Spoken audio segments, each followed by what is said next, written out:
Yeah. Yeah.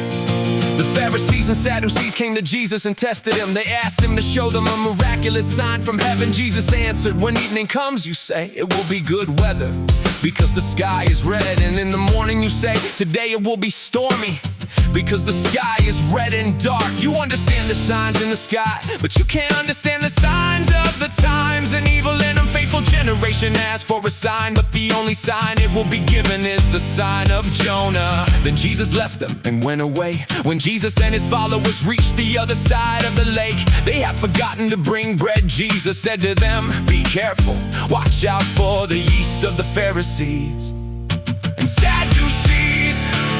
The followers discussed this among themselves and said, he must be saying this because we didn't bring any bread. Jesus knew what they were thinking, so he said, you men of little faith, why are you talking about having no bread? Do you still not understand? Don't you remember the 5 loaves I broke for the 5,000 people? How many baskets of pieces did you pick up? They answered, 12. And what about the 7 loaves for the 4,000 people? How many baskets of pieces did you pick up? They answered, 7.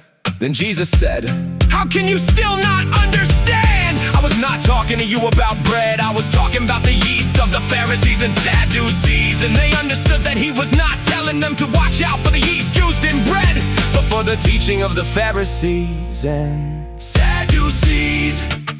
When Jesus and his followers came to the area near Caesarea Philippi, he asked them, who do people say the Son of Man is? They answered, some say John the Baptizer, others say Elijah, and others say Jeremiah or one of the prophets. Then Jesus asked them, but who do you say I am? Simon Peter answered, you are the Messiah, the Son of the living God. Jesus replied, blessed are you, Simon, son of Jonah, because no one taught you that my Father in heaven showed it to you. And I tell you that you are Peter, and on this rock I will build my church. The powers of hell will not be able to defeat it. I will give you the keys of the kingdom of heaven. Whatever you bind on earth will be bound in heaven, and whatever you loose on earth will be loosed in heaven. Then Jesus ordered his followers not to tell anyone that he was the Messiah. From that time on, Jesus began to explain to his followers that he must go to Jerusalem. He told them he would suffer many things there, from the elders, the chief priests, and the teachers of the law. He would be killed, and on the 3rd day he would be raised from the dead. Peter took Jesus aside and began to scold him. Never, Lord, he said,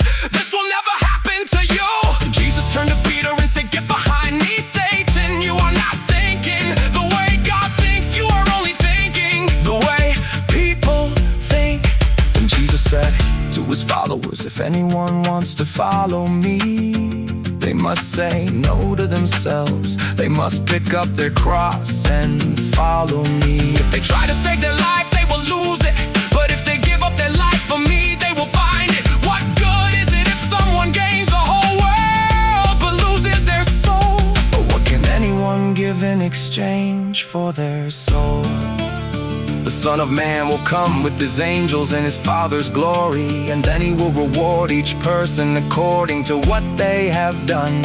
I tell you the truth, some who are standing here will not die before they see the Son of Man coming in his kingdom.